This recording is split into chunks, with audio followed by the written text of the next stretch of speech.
In this video, I will show you how to replace the battery in a Skoda Superb key fob. Press the release button and remove the metal key. This is what it looks like.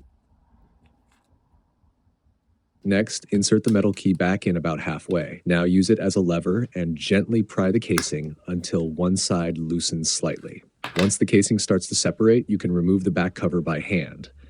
At this point, you have access to the battery. Using a thin metal tool, such as a screwdriver, gently pry the battery out of its holder. In this key fob model, the battery used is a CR2032. Remove the old battery and insert a new one, making sure the positive side with the writing is facing up.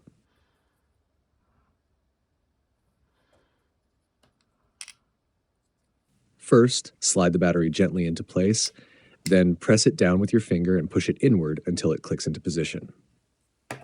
Once the battery is correctly installed, refit the key fob cover. Attach one side first, then press the other side until the clips snap into place. Finally, insert the metal key back into its original position. The battery has been replaced.